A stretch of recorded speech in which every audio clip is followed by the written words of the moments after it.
Well, the NHL West just got hellier. This drunken orgy of violence has now become a bigger drunken orgy of violence with the addition of Rafael Devers to the San Francisco Giants. We have more on what that means for the Diamondbacks, including Mike Hazen's comments on this team being buyers at the trade deadline. All of this in 30 seconds. Don't you go anywhere.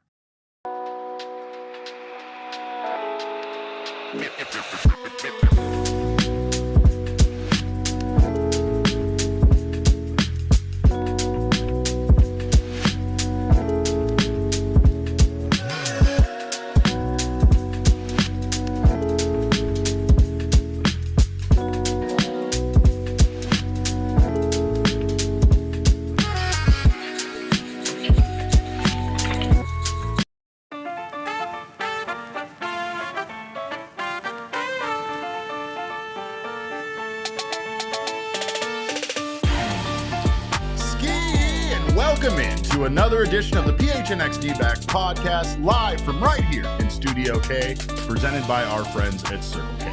My name is Derek Montilla, occasionally known as your mayor of PHNX. Welcome in to another edition of this show, and of course, welcome into another edition of the NL West being a nightmare. Of course, I got my guy, Damon Dog, the one and only Damon Farrell on the ones and twos. He's still recovering from some losses to his Arizona team in the game of baseball this weekend.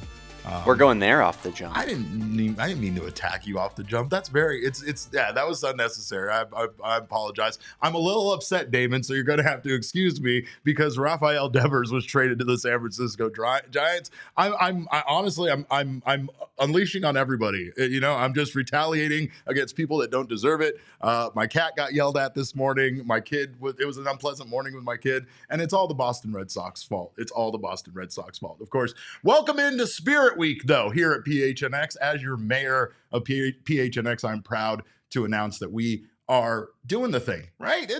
Come on, it's Spirit Week. We love Spirit. We have Spirit. Yes, we do. We have Spirit. How about you, right? Today is wear your favorite ALLCITY /PHNX shirts, and today I'm wearing this gem, our Seth Cerveza shirt, which is my favorite shirt. I'm going to tell you why. It's my favorite shirt, partially because I currently control all of the remaining stock of the Seth Cerveza shirt. So if you want one of these limited edition of beauties, you got to DM me personally. And I'm telling you, the cost is very, very high. They are very limited edition. It's basically 6 shirts I have left in a drawer in my house. But the reason why I love this Seth Cerveza shirt is because this stupid shirt was all my idea. In fact, I think our guy Eric is still mad at me for it because the Diamondbacks had a wonderful walk-off on opening day when we had just started doing this podcast back in 2022. Obviously, we started during the tail end of one of the worst seasons in baseball. However, started off with a walk-off on opening day, which happened to also be National Beer Day, and it was by this man, Seth Beer. The nickname Seth Cerveza, that's not mine. I cannot claim credit for that. That is all David Peralta. He would call Seth Beer Seth Cerveza around the clubhouse, and I immediately needed a shirt that said that. So this little beauty was created, and it's still one of my favorite shirts of all time. Of course, you can get lots of your favorite shirts over at our merchandise store right now, by the way, which for today only got merch over at the PHNX shop for 30% off as part of Spirit Week. That is today only, so make sure to go check that out. And that's not the only thing we're cooking up around here. We are also, I don't know if you noticed down there, we got our little fundraiser going on right now. And as part of ALLCITY Spirit Week, we're teaming up with Big Brother, Big Sisters of America, an incredible group that creates life-changing mentorship opportunities for kids across this country. We've set a goal of $10,000, but quite frankly, we'd like to smash right through that. And we can, hopefully, with your help. Of course, this is not a super chat situation. There's a fundraiser link at the bottom there in YouTube that you can see, I believe. You can donate using the link in the video or in the description. And if you want to make an even bigger impact, you can also sign up to become a big by visiting bbbs.org/ALLCITY. And all we want to do is do something meaningful together, especially this week. This is a program that's very near and dear to my heart. I've been part of mentorship programs in the past. In fact, I mentored At one point, a small child that went on to become a Dbacks broadcaster. In fact, he was my co-host at one point on the show. It was Jesse Friedman. So mentorship programs do a lot for a lot of people. But no, all jokes aside, I did for a different company, I did do a mentorship program. And let me tell you, it was, for me personally, it was one of the most uplifting things I ever did. And again, it can really change, directly impact a young person's life. So get out there and do something positive for your society, for your community, not what the Red Sox did. Don't do what the Red Sox keep doing to the National League West and making this a tougher division. Can we stop? When do the Diamondbacks get a player from the NLS? I have so much shade to throw at the Boston Red Sox, but as many of you know, they did make what will probably be considered the greatest trade of this trade deadline already. Like, we haven't even gotten close to the trade deadline already, and the most impactful trade has already probably been made. The Boston Red Sox have traded Rafael Devers to the San Francisco Giants. You might know them. They're our division rival. They're above us right now in the standings. Boston, meanwhile, received 4 dudes. That's what they got. They got left-handed starter Kyle Harrison, who has already been optioned to their AAA team. They got right-hander Jordan Hicks, which will, I'm assuming, be moved to their bullpen back where Hicks was, I believe, for the St. Louis Cardinals. Outfield prospect James Tibbs III and rookie league right-hander Jose Bello. Now, I was talking with the guys today, and I don't want to discredit any of these players because what the Boston Red Sox got in return was young talent for their farm system. And these guys could one day be, this could be a trade where we're laughing about what the, Giants gave up in regards to what they received from the Boston Red Sox. I just have a feeling that is not the case here. If you remember, if you haven't been paying attention at all to the Rafael Devers saga, it's a fairly unfair situation that was thrust upon their superstar. This all kind of stems from the Boston Red Sox suddenly acquiring Alex Bregman during the offseason, right? So Rafael Devers plays third base. Alex Bregman also plays third base. According to reports, Devers was told that he was not going to be moved from third base and that Bregman would in fact be playing second. According to members of the media, they never saw Bregman take one ground ball at second base. It was all him preparing to play third. So nothing in regards to that. But this is a wild situation, by the way. And of course, in reality, what you could look at here is Rafael Devers was a third baseman who then had another all-star third baseman acquired to his team. Again, told that he wasn't going to be moved. Then he was moved to DH, so Bregman could play third. They asked Devers to play first base, which he refused. And then suddenly now he became a problem. He was the diva here. He was the guy that was, not being a team player, right? I don't know what to say in regards to that. In listening to the situation that I just described, I feel like the Boston Red Sox put him in an unfair position, right? And perhaps a position not to succeed. And I can understand his frustration with the situation. I can understand the Boston Red Sox being a bit frustrated with one of their players not essentially doing what they ask of them. However, that's why you ask it of them, right? Torey has said many times in many post-game scrums, pre-game, I'm just in talking to Torey, he's talked about how he's asked players about their feelings on things and what they would like to do and what this and that, right? One of the things that comes to mind is Ketel Marte. Just the other day, Torey told us that Ketel Marte didn't really want to hit anywhere in the starting lineup besides first or second. Now, to be honest, Damon, right? That sounds like if you wanted to frame that in a certain way, that could sound like diva behavior. Like, oh, the guy refuses to hit anywhere besides where he wants to in the lineup. And quite frankly, it could fit the narrative and people might run with it, right? Like, that's one thing to me that, again, sometimes you ask players to do things and when they say no, it's the reason why you ask them and you respect their wishes as a member of your franchise, especially an all-star like Rafael Devers. Instead, they made this guy to kind of be the toxic one in this relationship. And I don't know if I view it that way. I do. You do? Yeah, I don't know. Maybe people don't agree with me, but I don't know. Jacob kind of says it here, and I mean, I think he's being tongue in cheek, obviously, and like I'm not just speaking about Perdomo here, but like I think that this organization has a locked-in team that is willing to do whatever it takes to win. That's fair. Rafael Devers, I'm looking at his baseball savant the last 2 years, -6 about outs above average, 8th percentile range in 2024, 4th percentile range, -8 outs above average in 2023. Right. He's an awful defensive third baseman. Right. Why wouldn't you put somebody of Alex Bregman's caliber over there at third base and put him on DH, right? I think the Red Sox screw up in terms of, miscommunicating. But in terms of what they're asking him to do, I think it's completely fair. Yeah. Like, the guy doesn't belong out on the field. He should be DH or first base, 100%. It's based on the way you handle it, right? And yeah, like sometimes you do get benched when you don't want to. Sometimes you get moved to a position you don't want to get moved to. Sometimes you have to platoon and you'd rather play every day, right? Like that's a factor of the game. Maybe Devers is in the wrong, but the Boston Red Sox, I think, made a huge mistake here, just like they did with Mookie Betts. They moved on from a guy that they are going to be sorry about moving on from. And I think that this is all kind of petty, to be honest. But I also am not in that clubhouse. I don't know the kind of impact that Devers is having there. This all happened on the heels of the Boston Red Sox sweeping the New York Yankees. Many Red Sox podcasts and shows wanted to be happy today and having a great show, having a great time talking about that. Instead, what they're talking about is losing one of their best players to the San Francisco Giants for what many consider to be, prospects besides Jordan Hicks there. And I mean, they are pretty much all prospects with Kyle Harrison being sent to AAA. I don't know why the Red Sox keep doing that to this division. I think Damon, we might have the best. Torrey may have said it best. And he said it in spring training when when Blake Snell was acquired. Here's what Torrey had to say. Oh, okay.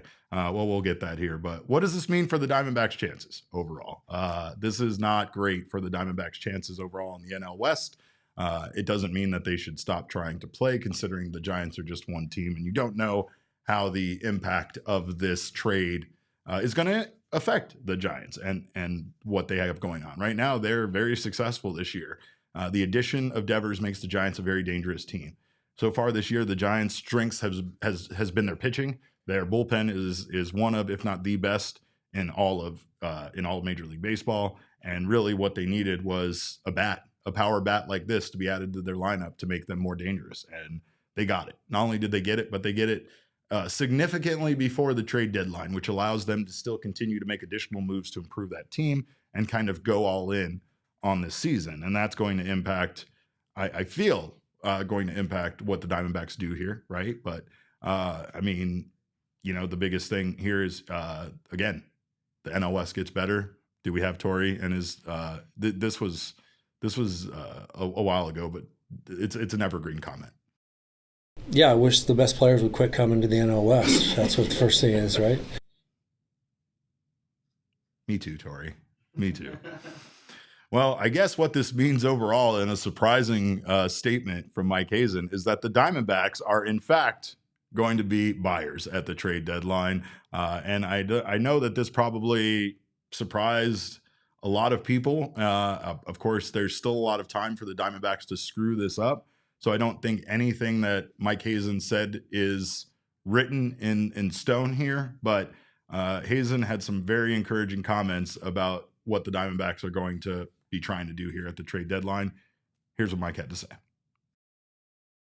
My brain around that line of thought. I get it. Yes, it probably objectively makes a lot of sense to want to, load up for some imaginable future. I would have thought I'd have Corbin Burns and Justin Martinez and AJ Puck for the entirety of this season. That didn't go that great for us.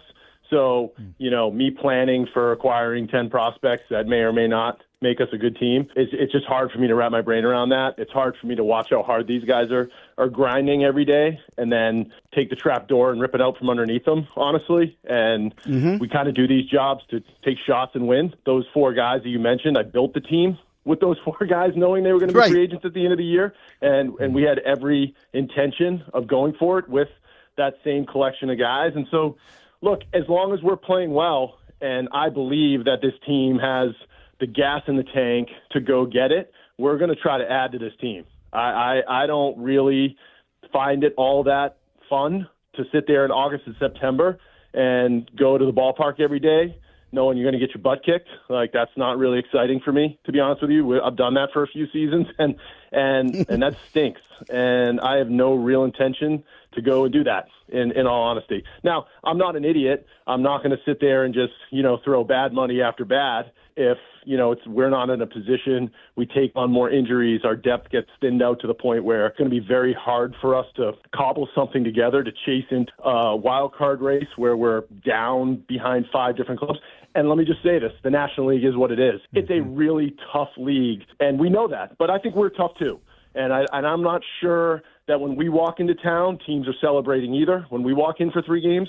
So hopefully we give those teams a lot to think about and a lot to handle. And hopefully by the end of July, we're one of those teams that's clawing at those 5 teams, 6 teams maybe, to go by. And that's what my intention is, to be honest.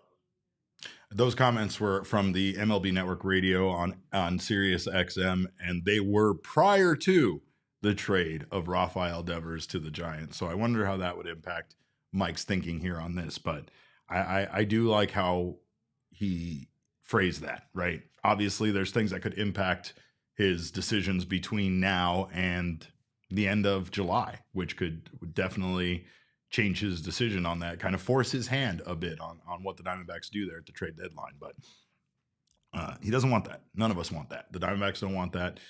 The guys that are here for a reason, and they've been contributing. What we saw out of this team, I mean, there's only been 2 other baseball teams in the entire history of Major League Baseball that have 3 victories like the Diamondbacks had on Saturday, right? 3 victories where they've come back for 4 runs or more in the 9th inning to win a baseball game.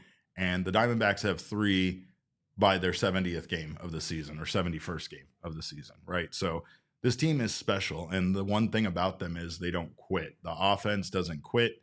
It's inconsistent. The pitching is inconsistent. There's a lot of inconsistencies about this team, but the consistency and confidence is growing. And it feels like, once again, the situation, and I've said this probably far too many times on this show, but it seems to be galvanizing this team and bringing them together. They're playing some of their best baseball of the season right now. And it just feels like what Mike's saying is the right attitude to kind of have, right? The Diamondbacks know deep down inside that they're still playing for this team to stay together beyond the trade deadline. They know that. So it has to be encouraging to the players to hear Mike Hazen say something like that publicly, like how much he wants to be a buyer at the deadline. This team kind of has to go out there and do everything they can to make him that. They can't worry about what the Giants do, because essentially, the Giants are just one team in this division, and they're just one of the tough teams in this division. They did get better, and the Diamondbacks do play them. Like, really? We couldn't wait until after the Diamondbacks play them? There was plenty of time between the series at the end of this month and the trade deadline, but we will get to see Rafael Devers right here at Chase Field when the Diamondbacks take on the Giants, and we do still have tickets available to our pool party takeover, so make sure to check that out over at gophnx.com /merch, or not merch, events.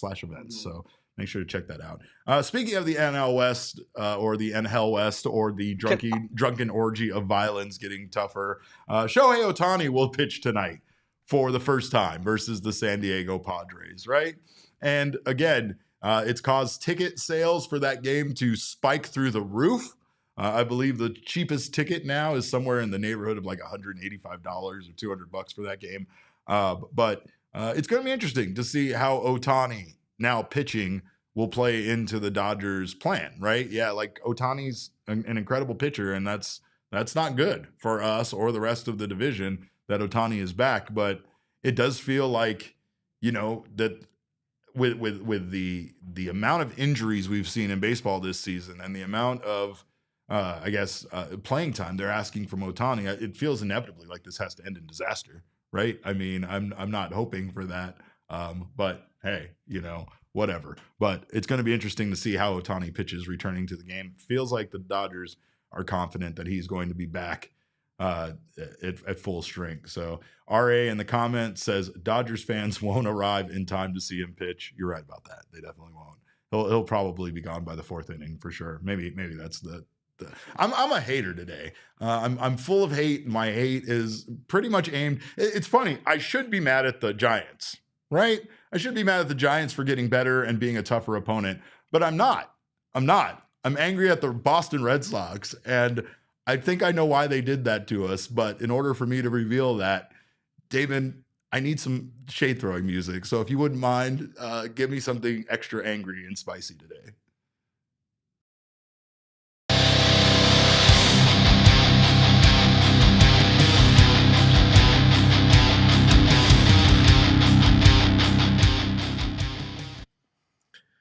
Boston Red Sox, what in the actual hell are you doing? Why do you keep trading your best players to this division? Why do you keep mortgaging your future? What are you doing? You are a big market team. You are supposed to keep guys like this and add more guys to it. You're not supposed to trade Rafael Devers for what many have classified as 4 guys. What the hell are you doing? Not only that, but didn't you learn your lesson from Mookie Betts? Was Mookie Betts not enough? Did you not regret what Mookie Betts did? I know it wasn't even this regime that did that, but my God, you didn't even learn your lessons from the history? This is why we can't go out there and get rid of these history books. People don't learn as it is. It's not even long-term history. That's the short-term history. You get to watch him play for the Dodgers every day. And I know what this is about because you refuse to trade any of your good players to the Diamondbacks. This is all about Mike Hazen, isn't it? Oh boy, you wanted Mike Hazen back so bad. You were like, oh, Mike, call me. You were sending him flowers. You were being like, hey, what's up? You up? Like text messages at 2 o'clock in the morning. We saw him because he's with us now. And you are just mad about it. And you'll never let it go. And you know it. This is the exact reason why you keep doing this to us in our division. I don't know what to tell you. He's happier with us now. He's staying here. He prefers the dry climate than the warm weather. And I don't know what to tell you, but you can't have him back. And trading all of your players to this division so that we lose is a crafty way to go about it, but it's not gonna work. All right, Damon, that's all I got. Kevin's out here watching me like good work. Looks like I'm a bear in a zoo over here. Get out of here, scram, you guys. All right, but yeah, Jay Cuddy says it best. Imagine being a Red Sox fan today. Well, dude, I'd call out of work. Dude, literally imagine being a Red Sox fan. We were talking about this right before the show, Derek. Like, you're a Red Sox fan. You're a big market franchise. You've been good. You're basically, at least from my age, like if you're around my age, you've been good your whole life. Oh, yeah. Your whole life. A contender, if not. Like maybe not a playoff team every year, but still a team that you would expect to be good every season. And then you win a World Series with Mookie Betts, with this core. You immediately trade him to the team you beat in the World Series for Jeter Downs? I'm sorry? And Alex Verdugo? I mean, Alex Verdugo's a Tucson guy. Everyone knows I rep the Tucson guy. I got the Sidewinders hat on. Alex Verdugo is the most mid-baseball player in the league. That's who you traded for Mookie Betts. And then now you give Rafael Devers to the Giants for a ham sandwich and a packet of peanuts, Derek?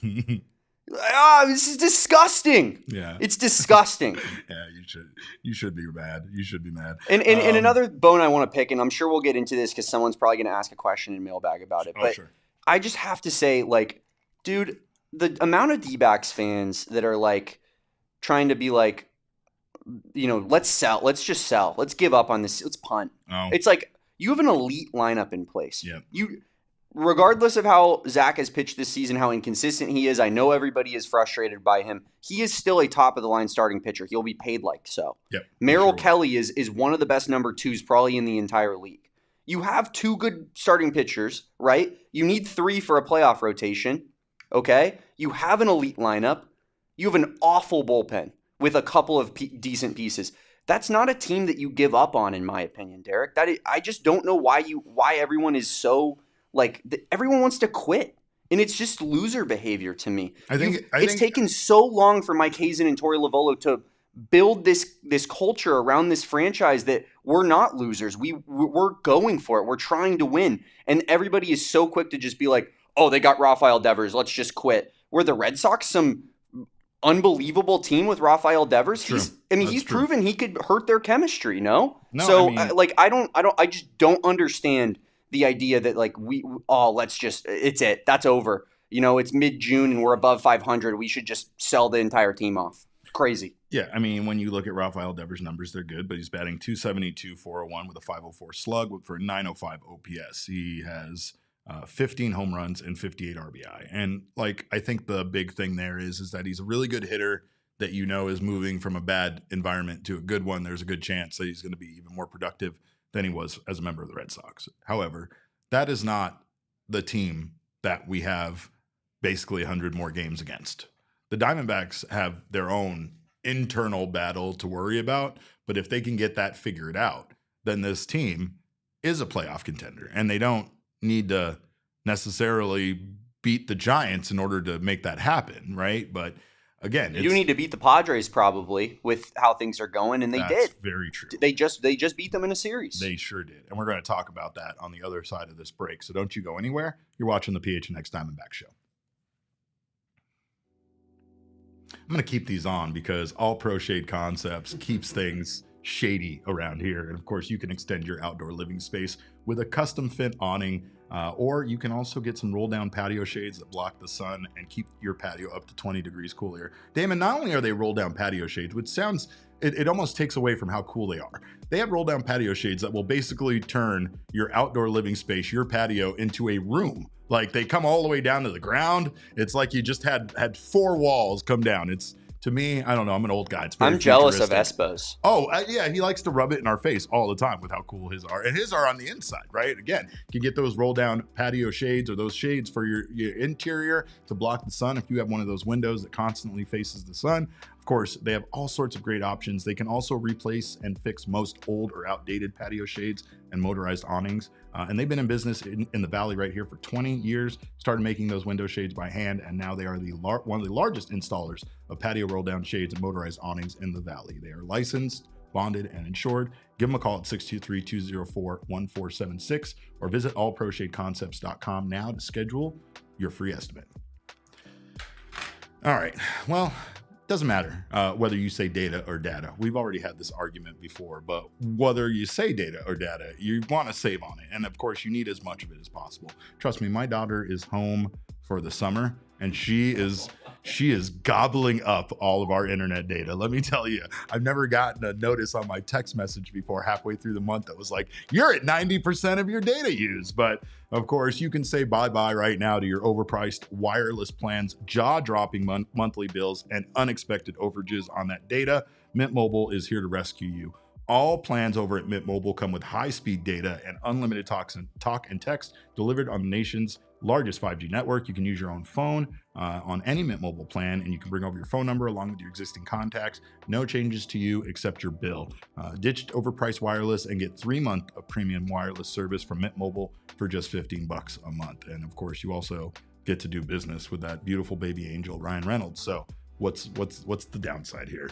No matter how you say it, don't overpay for it. Shop data plans at mintmobile.com/suns. That's mintmobile.com/suns. Must be, of course, upfront payment of $45 for 3-month 5 gigabyte plan required, equivalent to $15 a month. New customer offer for first 3 months only, then full price plan options available. Taxes and extra fees are extra. See Mint Mobile for details. Some people wanted Sean DePaz's thoughts on the whole Red Sox trade situation. I'm sure Sean is not taking any phone calls today. I imagine Sean has called out of work. He's not doing what chaos. He's not going to do anything. He's not going to be on the internet. I mean, or he is going to be on the internet. I don't know. Wherever he is, he's screaming. Like, I know Sean.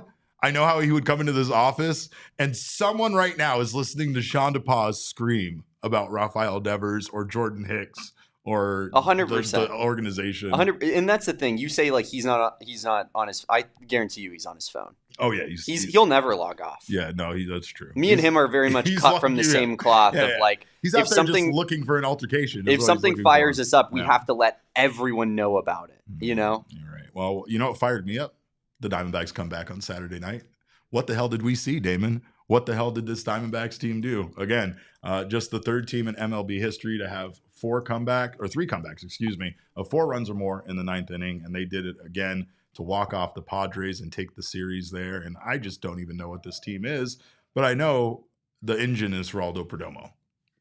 I know the engine, the motor of this team is Geraldo Perdomo. You can call it the captain, you can call it the heart. I don't care what you call it, but the man that makes this team go is Geraldo Perdomo. Not only did he score the game tying triple, but the scoring the winning run on a fielder's choice was maybe more electric than the home run. I don't know. I mean, especially hearing afterwards that he was told not to go just fires me up in ways that I can't even express. But that's what's exciting about this team is no matter how out of it they seem, they're able to find a way to claw back into it and put together a decent run. We saw it last year. And like I said, as it stands right now, the Diamondbacks still have a better record than they did last year when they won 89 games. So I don't know if that means they're on pace to win 90 games plus. I have no idea how things are going to go for this team going forward. They went on a ridiculous run last year, so I'm sure they're not on pace for 90 wins just yet. But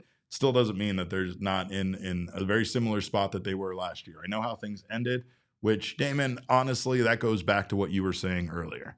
The reason why I think our fan base at times has this attitude and wants them to be a seller is because of what they witnessed last year. Many people have PTSD from the 2024 season, and understandably so.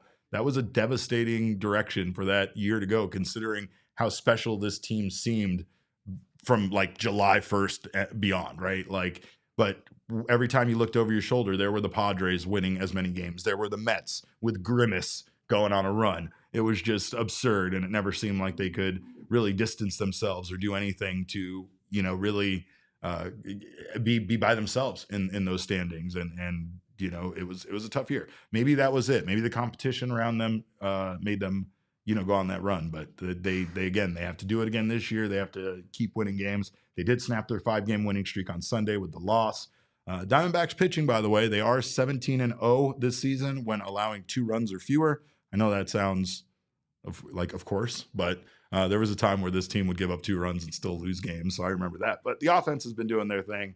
Of course, Gino Suarez, 5 home runs in his last 8 games. He now has 20 home runs this season.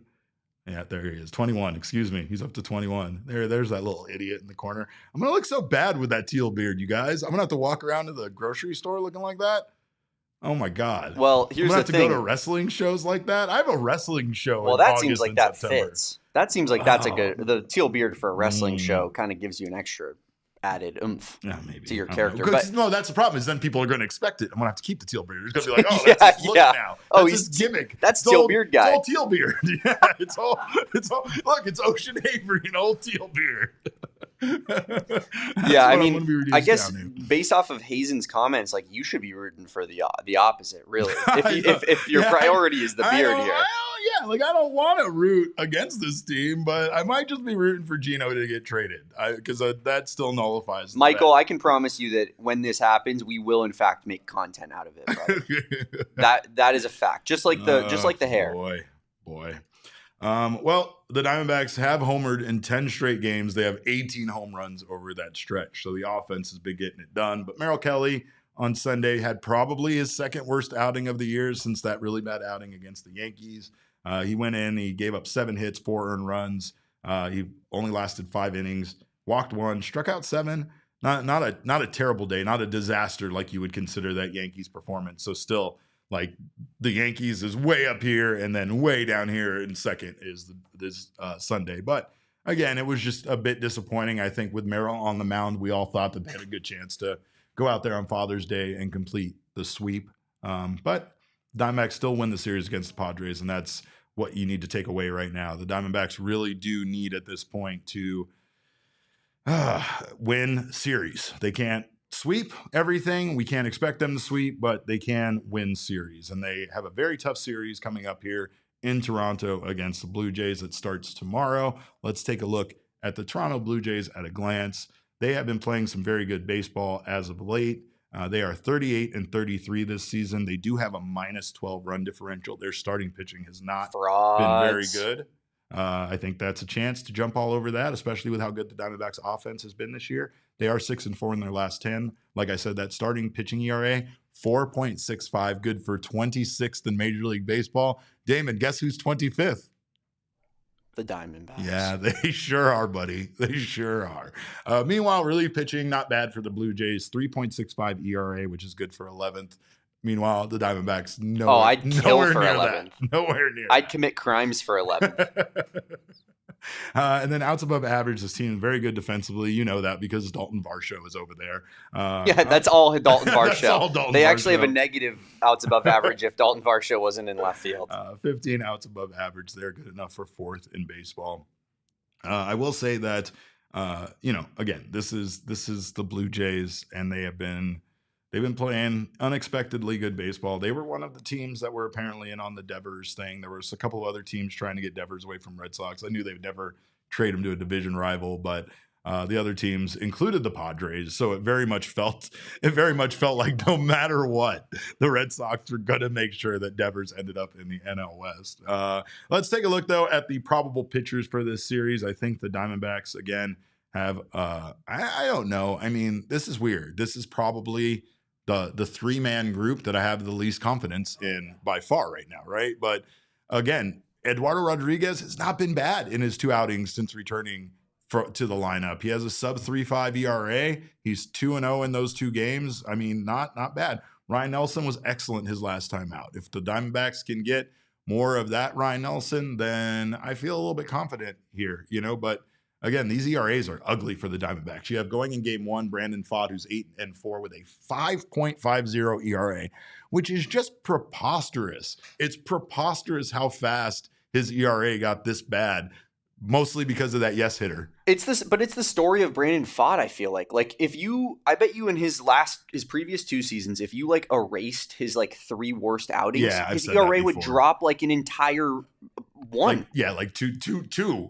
You know what I mean? Yeah, right runs. now, this 5.5 ERA is because of a 2-3 start stretch where he just blew it. And then there was basically one game he didn't pitch, but he got 8 earned runs added to his ERA. Basically, it's he didn't even go out there and pitch, but 8 earned runs. And that's where, honestly, I'd rather have that than a consistent 5.5 ERA guy, right? Because at least he's keeping you in games. That's probably why he has an 8-4 record, is because those 8 wins, he's been great. He has been great. And then those 4 losses, he's putrid. It kind of doesn't make any sense. But goes up against Chris Bassett for the Toronto Blue Jays, who's 7-3 with a 3.70 ERA and 78 strikeouts this year. Meanwhile, Erod there in game 2, he's 2-3 with an ugly 6.27 ERA. He's going up against the elusive TBD. Always a hard guy to predict. Always a hard guy to predict what he's going to do in an outing. And then Ryan Nelson finishes things up here in game 3. He is 3-2 with a 4.14 ERA. He goes up against Kevin Gausman, who's 5-5 with a 4.08 ERA. And again, the Blue Jays starting pitchers are pretty good, but the ERAs don't really reflect it, and they're still kind of figuring things out, just like the Diamondbacks are as well. It's the talent on that team is better than the ERA indicates, and you could definitely say the same thing about the Diamondbacks. This is their toughest series between now and the end of the month, and then I'm not going to call them trap games or trap series, but the Diamondbacks have some business to take care of. And again, Torey has said it time and time again about doing your job. The Diamondbacks have a job to do against the next teams they play after this Blue Jays team. But first, they have to focus on taking care of business against a good team. Each series that they have against a team with a winning record who's contending in their division moves them a little bit closer to that end goal of Mike Hazen being a buyer. You might have those freak losses. You might have those sweeps in Cincinnati where the weather was against us and so was MLB and the umpires. But what you have is those series where they play a good team that's playing good baseball. They proved here, at least in this Padres series, that they're never out of it. I don't know if you could even say, they played a great game in game 1, quite frankly. The Diamondbacks were dominant in game 1 against the Padres. Game 2, it may be called a fluke, but how many times can the Diamondbacks come back late and it not be a fluke? It be considered more about the fact that these guys are the comeback kids and they don't really say die just because they're down 3+, 4+ runs late in the game, right? The majority of the season, their scoring has been done in the 7th inning and beyond. They're first in baseball in regards to that. Yeah, some things have gone sideways on them, including that Cubs series that I really think that game where they came back and still ended up losing really just screwed things up for this team and made it worse. Really caused them to lose that confidence in themselves. But I don't know. I still think that I agree with Mike, and I think that this team is worth investing in and moving forward. You You don't need to wave the white flag on this season as long as the team is within shouting distance of a wild card spot. And that includes having Rafael Devers in this division. So screw the Giants and screw the Boston Red Sox. Let's go out there and win us some games and win us a pennant. What do you say? Win us a World Series. Who says no? Damon? I know Damon doesn't say no to that, but I just believe in this lineup so much, Derek. To your point, it's just like, pitching wins you championships. Totally. And this team sucks and this team needs pitching. Well, this organization can't figure out pitching. We know that. But the lineup, you can't give up on this lineup, man. Yeah. You can't give up on the heart that this team has. And like you sit down Corbin, Carroll, Ketel Marte, Geraldo, Perdomo, Gino Suarez, sit them down in a room and tell them we're giving up on you guys and see how that goes. Like that's not how you build an organization. I imagine 90% of those guys would probably tell you to your face that they're not giving up on them. Yeah. You know what I mean? So El Gallo's right. They have an elite offense, and they've proven that this season. They just need the pitching to step up and be average. Get us to average. Get us to being 13th in the league, 14th, 15th, 16th in the league. This team will win a lot of baseball games. You know who I don't blame it on is Brian Kaplan, believe it or not. And we're going to talk about that on the other side of this break. Don't you go anywhere. You're watching the PHNX Diamondback show.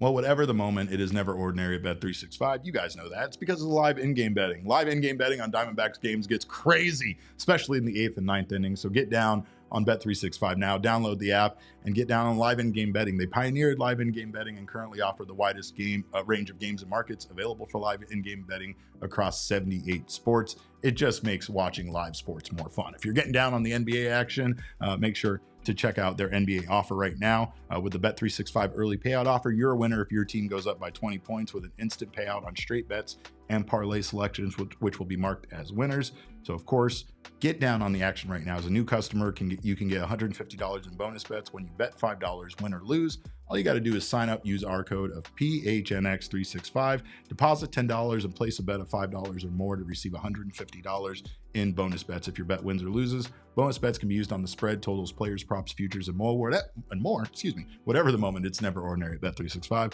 Must be 21 or over and physically located in Arizona. If you or someone you know has a gambling problem and wants help, call 1-800-NEXT-STEP. Text NEXT STEP to 53342 or visit problemgambling.az.gov. Well, it is summer in the valley, and of course that means it's 150 degrees outside. Damon, I'm miserable, I'm hot, and I need a drink, and I should have stopped by Circle K. Of course, Circle K is America's thirst stop. It is the place to get yourself cooled off, especially in this hot summer heat.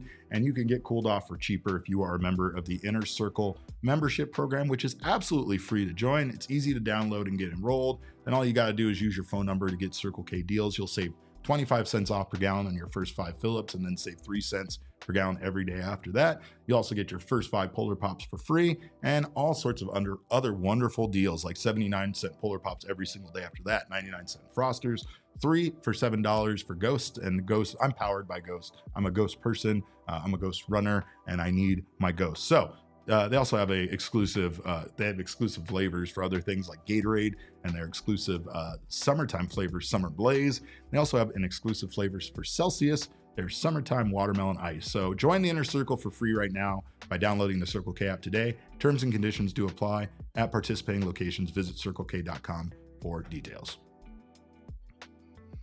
And Jacob says he's hot, but is Jacob in this building right now? Does Jacob know what it's like to have to walk across this quad, Damon, from our parking garage? I'm not even sure Jacob's even stepped outside today. I don't think he stepped outside this week. Happy Father's Day, by the way, Jacob. Happy Father's Day, Jacob. Yeah, Big Jake. You. Big Jake. Speaking of Big Jake, he's a staple around here, and Mondays are a staple around here. You know why? Because every year is our year on this show. Every year is the year of the snake. Every month on this show is Black History Month. Every month on this show is Women's History Month, and every month on this show is Black Women's History Month. Every single week is Shark Week. Every single day is Earth Day, but Mondays are special. On Monday, we go to the mailbag. Damon! My mailbox, always something interesting in my mailbox. I try to get to everything in my mailbox. And then once in a while, there's a letter that makes me go, wow, my mailbox. All right, what do we got? Sorry if I blew anyone's ears out. No, that's fine. One. That's how loud it should be. It was because of my screaming. It just made it extra loud today. What do you got in the mailbag for us today? First question comes from Michael Rokicki. Should Corbin and Perdomo flip in the lineup? Corbin seems Yes! too aggressive to lead off with power, better suited for hitting third.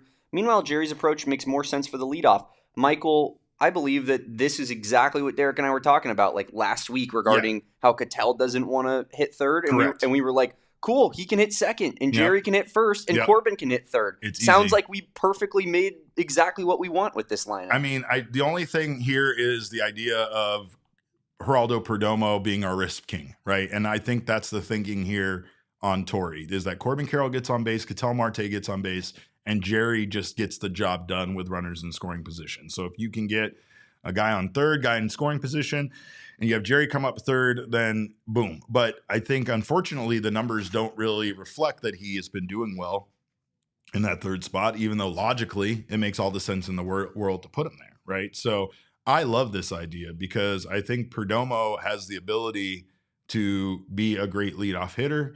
And quite frankly, once the lineup turns around, it's not like he's always going to be the leadoff hitter in every inning. You're going to have chances where maybe an Alec Thomas, who's been much better at the plate, gets on base, and then you have Perdomo have a chance with runners in scoring position. You also have guys like Herrera or Gabby Moreno hitting down there at the bottom of the lineup. Tim Tawa, who's been doing all right offensively. So there's a lot of reasons why Perdomo hitting there works. I think the only thing logically, I would say keep it this way. And maybe that's the idea, is maybe Torrey's mom is right, because Torrey's mom is who wanted Perdomo to hit third, and she's a very smart lady. So maybe you let Perdomo kind of get through this and get over that mental hump of whatever's causing him to not hit as well there. Can you just imagine how angry the Torrey haters were when they heard about Torrey's mom suggesting lineup changes? It's funny because I think that's the difference between me and some of those people. Torrey is a very open person, so there are certain things I think that Torrey has said in his past that has caused people to kind of get fed up with him. And it's people that like the macho, tough guy manager, right? Torrey's not that. Torrey's he's a guy that loves his players and openly talks about it. He's a pretty sensitive guy. And he talks about his feelings. When he told people that he went to go suck his thumb and eat chocolate peanut butter ice cream, people didn't like that. People were like, that's weak. That's beta.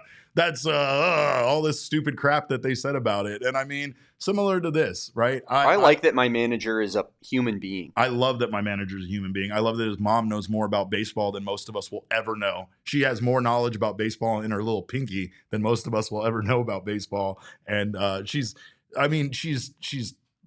basically part of the UCLA program. You know what I mean? Like, this lady knows her stuff.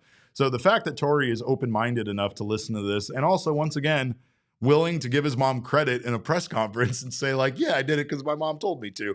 I love that. I love that about him. And I'm sorry that people don't. I understand that people don't, but I think that that's kind of the reason. You're either a person that likes someone being open like that, or you don't. So I don't know. I'm a fan.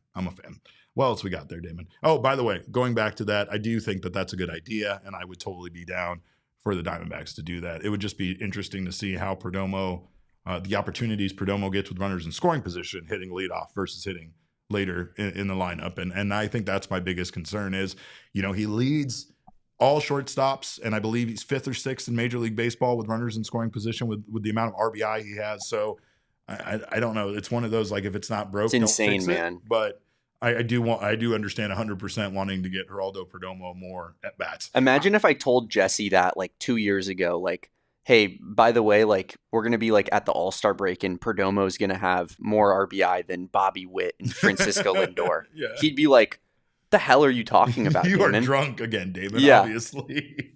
Yeah, no, for sure. No, this is real life. Yeah, this is real life. All right, let's do one more, Damon, and then we got to go to a quick break.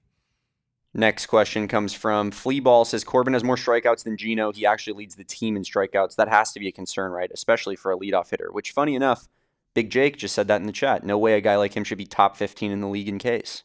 Yeah, no, I know. I think that the big problem here is the power, right? Corbin has 20 home runs. And I think, again, if you heard Corbin had 20 home runs, you would think that this would be in August or September, not Corbin coming out of, May, early June with 20 home runs, right? So I feel like that's been a little bit of the problem. He's sacrificed a bit of his power, and that's why what Michael Rokicki makes a lot of sense, right? You kind of lean into it. The reason why you have Corbin hitting leadoff was because of his on-base percentage and his ability to not only get on base, but to turn a single into a double, to turn a double into a triple, to steal bases, to cause havoc and cause chaos, right? So I think that it made sense at one time. However, Corbin's kind of stepped into this power hitter role, and it's not even just a power hitter. Once again, it's his slugging percentage is crazy because of the amount of bases he gets, and that's because he turns your average double into a triple. He turns, normal hits into that, but he's just not getting on base as frequently. He's striking out a lot, and it's because of that power. Again, he's swinging for the fences more, and you're seeing it reflected in his on base percentage and his ability to get walks and other things. But I don't know. It's like, what I guess I turn it around and say, what would you sacrifice him not hitting home runs and not having the season he's having power wise for him to go back to more singles and more on base percentage? I don't know. Maybe I've talked about it before, and I've heard pitchers say it many times, but that crap bothers them way more than getting a home run that clears the bases. So it's interesting, and I do think Michael is definitely onto something there with at least giving it a shot and seeing how it works, just seeing if Corbin hitting third and Perdomo getting on as the leadoff hitter can, help this offense even more. I just don't think it's the offense. I think the offense is running fine, and I really don't think that we need to make changes to it. I think we really need to figure out what the hell is going on with this pitching staff and, specifically, the starting pitching. Like, the bullpen is kind of coming into its own just a little bit, but the starting pitching is still very inconsistent. But we have so many more questions to answer. We just got started, but we are going to get to those questions on the other side of this break. Don't you go anywhere. You're watching the PHNX Diamondbacks show.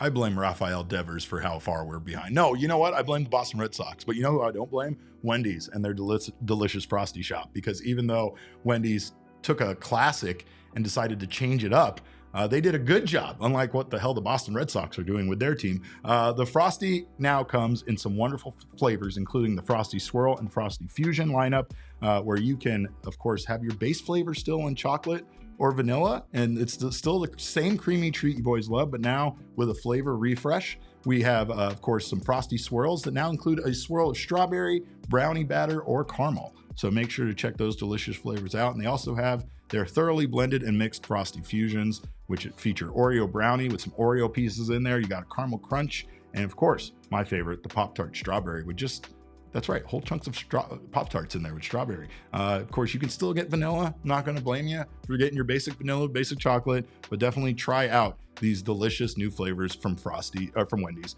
Whatever flavor you're craving, odds are they've got a Frosty for it right now. So clock in for a sweet treat anytime, including midnight or later. With Wendy's all new Frosty flavors, a refresh on a classic, gotta be Wendy's at participating U.S. Wendy's. Hours may vary by location. Definitely not a refresh on the Boston Red Sox. It's got a refresh on the classic. Not the Red Sox. It's Wendy's. Finished organization. Well, speaking of a great place to go and I guess get over your sadness, Gila River Resorts and Casinos will make you happy. It's the place to go out and have yourself a great time, a wonderful staycation right here in town, or just go check out the sportsbook. They have their BetMGM sportsbook at Gila River Resorts and Casinos with massive screens, delicious food, and all of the action. You can go check out any of those UFC events, NBA playoffs, the Indy. It's in the past, but all the wonderful races. My wife is a huge NASCAR fan. We watched that NASCAR race in Mexico City this weekend. That was really, really cool. Yeah, I found that out about your wife recently. She's crazy about it. And she would love to go to sportsbook, put some money on Who's her driver? Ryan Blaney. Okay. Ryan Blaney all day long. And I'm a Hamlin man myself. Oh, that man is a menace on the track. But see, this is what you do. You go there, you put some money on your favorite driver. It's the ultimate place to watch and win. Place your bets and experience the excitement over there at BetMGM Sportsbook at Gila River Resorts and Casinos. And you do you at Gila River Resorts and Casinos. Visit playathila.com for more details. Well, I think I can foretell the future, and I foresee us going into overtime on this one, Damon, because we still have a lot of questions in the mailbag. So I guess I'll just give you the heads up now. If you're watching over on gophnx.com, just come on over, or watch it on your favorite app, I should say. Come on over to gophnx.com. We're going to keep the action going on over here. But Damon, what's the next question we got in the mailbag? Next question comes from Tech Tony G. Says, assuming that right now we're in buy mode, what should we shop for and what assets are movable and have value? That's a great question. I feel like unfortunately, outfielders are a commodity for this Diamondbacks team, which means there's a good chance that an outfielder could be part of a trade, perhaps a Jake McCarthy, perhaps a Jorge Barrosa. It seems like those guys are maybe potential assets that this team can part with. I can't really foresee them parting ways with any pitching assets because they don't have any of those. And the ones that they do, they need for at this point for depth, considering the amount of pitchers that they've lost. So I do know that there are some guys within the organization that have been doing well. We talked about 3 of those first round picks that are all at Hillsborough right now. I mean, not to say that you'd want to lose a Slade Caldwell or a Ryan Waldschmidt, but perhaps someone's high on Drew Jones still, despite his performance, recently. And I know a lot of people would probably consider that to be maybe a Dansby Swanson level mistake to make, but I don't know if Drew Jones at this point is a guy that's going to turn things around. But some other team might still very much believe, Damon, that that he could be an asset for them. He was a 2nd overall pick. So I'm sure maybe some other organizations might, feel that. And I feel bad saying this because Andrew Jones was out there on Sunday for Father's Day with him. And of course, Andrew Jones and his success is a big reason why, everybody believes in Drew, right? But I don't know. I think that his value isn't great right now. So there's probably a good chance that, they don't trade him. But Robbie Curiel says, let's trade Lawler and a couple of ball prospects for Emmanuel Clase.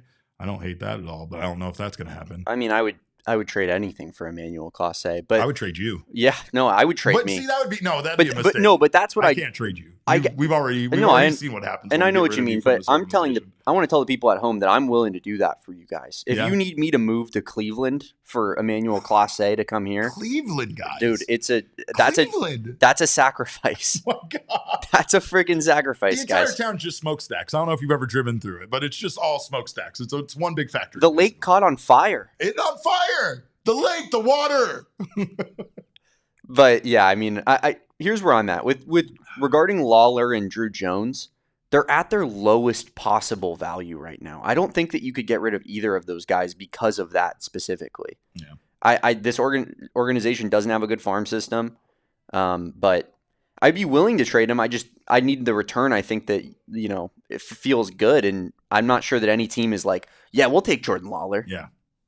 We'd love it. We want Jordan Lawler. Well, I don't know, man. I mean, Jordan Lawler goes back down to Reno and immediately just hits one walk-off home run and one game-tying home run after the next. He's the Aces GOAT. We've talked about this. God, it makes me sick. He's going to be the all-time leading MILB home run leader. He's got to get it figured out at the major league level. I believe in that still. But anyway, I still think he's a third baseman of the future.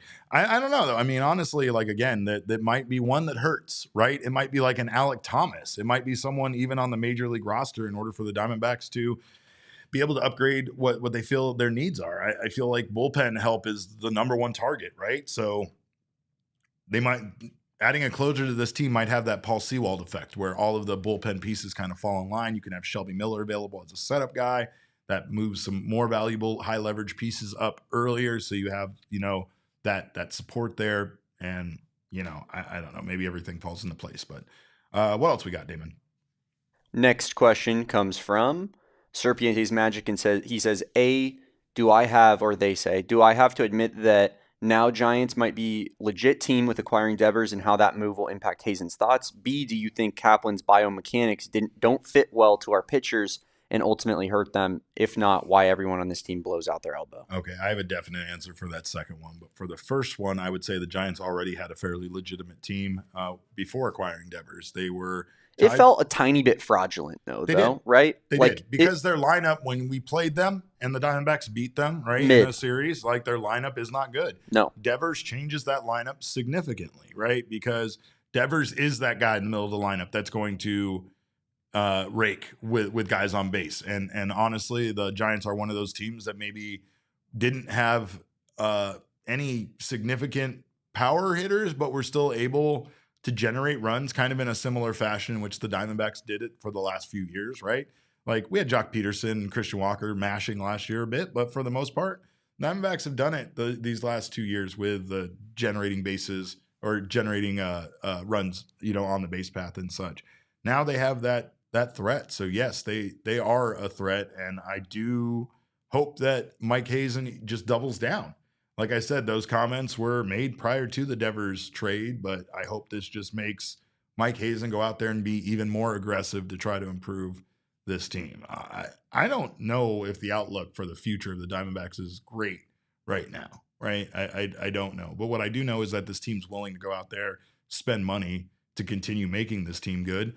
And I don't doubt that they will continue to do that in the future, right? And the biggest hope, obviously, is that all of that happens while they are still here in Arizona playing at Chase Field.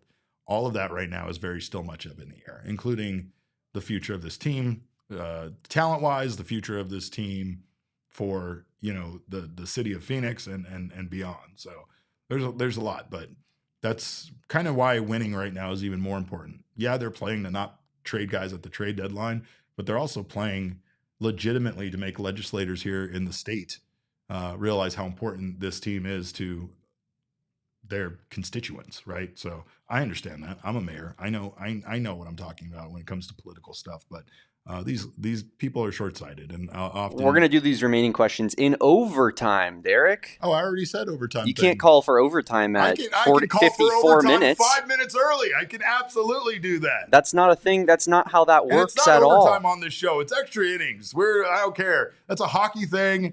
It's look at this graphic. This doesn't go with baseball at all. Yeah, well, we're going to overtime. So make sure, like I said, join us over here at gophnx.com. The second part of that question was the part I wanted to address, because I do think that Brian Kaplan, the pitching coach of this team, gets far too much flack for everything that's going on with it. Now, from a game planning perspective, there might be things that Kaplan is accountable for or responsible for. But at the end of the day, I do not think that this has anything to do with Brian Kaplan, at least the injuries. Brian Kaplan, it's I guess it's ironic.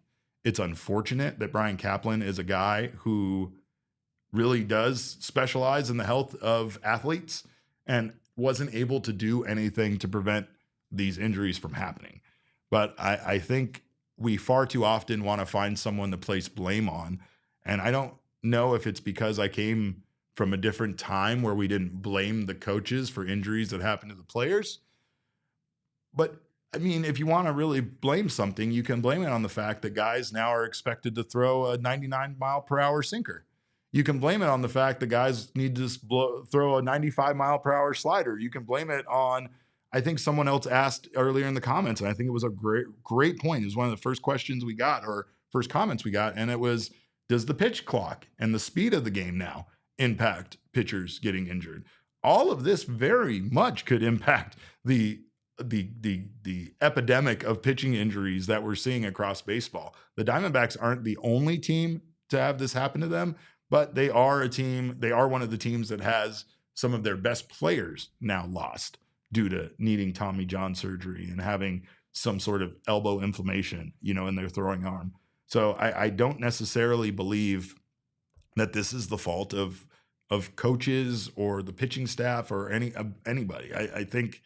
I don't think when Brian Kaplan goes out there to the mound to talk to a guy who just let two runners get on, I don't think he's going out there going, you need to throw the slider harder. Like, it's not like that, man. It's not like they're demanding that this breaking stuff gets, harder and harder. It's the evolution of the game.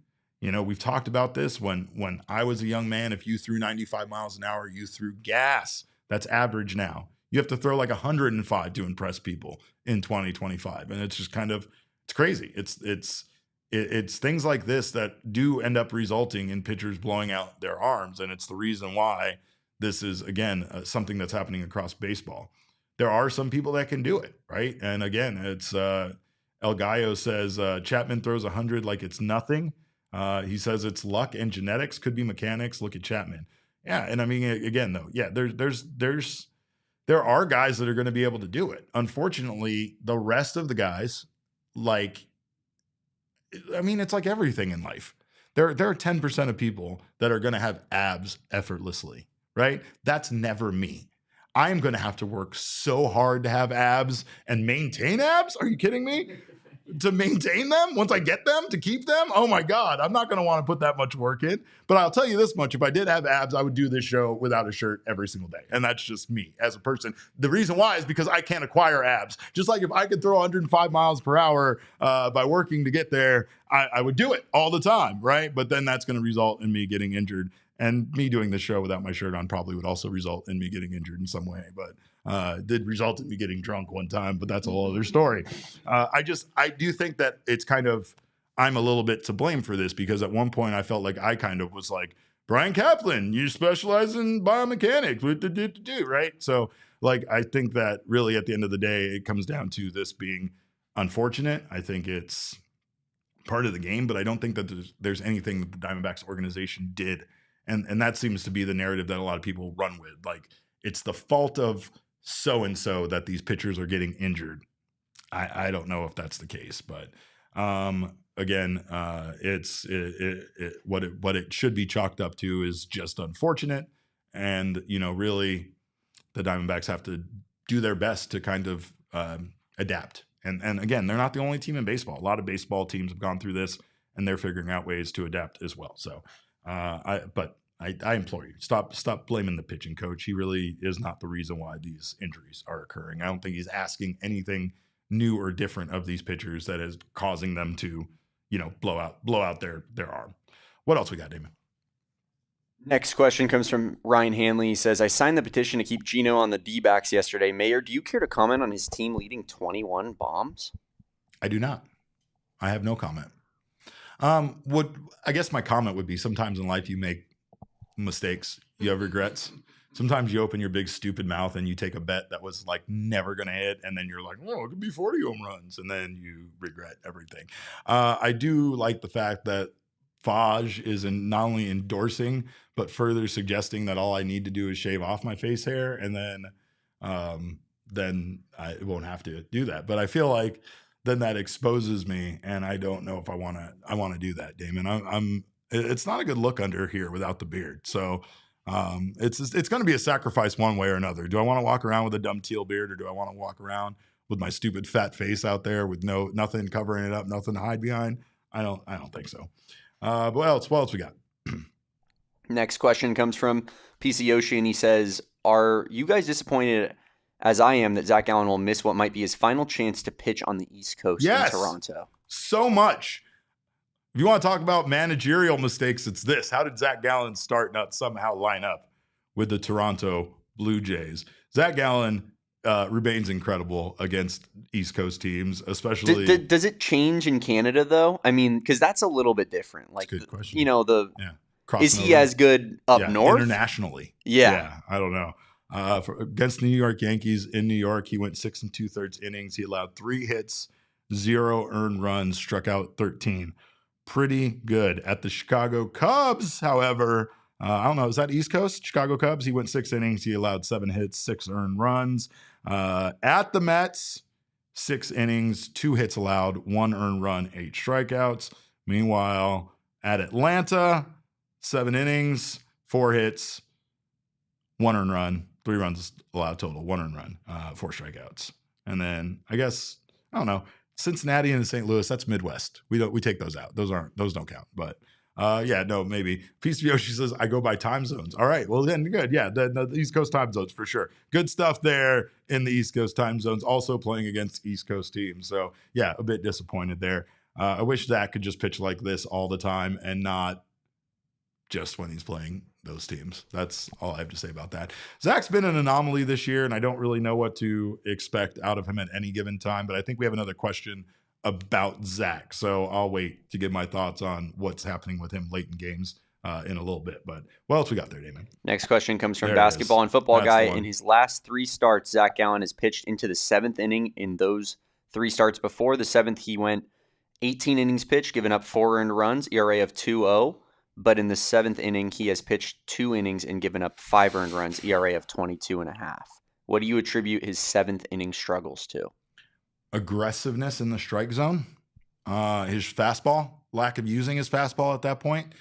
Maybe a big part of it is just seeing the lineup for the 3rd time through. Maybe at that point, maybe that's it. Maybe you just need to pull Gallen after 2 times through the lineup. I believe that was Torrey's game plan with Brandon Pfaadt when he was in the playoffs, right? Like, so I don't know. I mean, obviously there is something to that. The problem, see, Mark says Gallon caught Pfaattitis. The problem here is the bullpen, right? And I've seen it recently. I think we've all seen it. Torrey's been trying his best to get as much out of these guys as possible. And maybe he's asking too much. It's not necessarily the length or the pitch count. It's just how long he's asking them to go. Like you said, yeah, I mean, Zach Gallen, again, he had that one outing against Atlanta where he went 7 innings, but in his last 2 starts, 6 2/3 innings, 4 earned runs. To San Diego Padres, 6 1/3, 4 earned runs there. Prior to that, to the Pirates, he went 5 and gave up 5 earned runs. I mean, I don't know. Zach had this stretch where he gave up 15 earned runs, 19 earned runs over the course of 4 straight starts. And again, it's just he's been mid more than he's been elite. You know, he still has those elite performances, but there are far more mediocre performances in here than there are good ones. I mean, in the month of April, Zach Gallen only had 2 starts where he allowed 2 earned runs or less. The other ones were 5 earned runs, 6 earned runs, and then 3 earned runs in 5 innings against the Braves. So, yeah, and Gallen's had a lot of like losses and no decisions this year as well. So in his 15 games started, he's 4-8. That's just not what we're used to seeing out of the Diamondbacks when Zach Gallen is on the mound. I would suggest maybe taking him out earlier. I don't care what the bullpen. I mean, let the bullpen handle it. Just get him out of there. Get him out of there once you've gone through the rotation 2 times.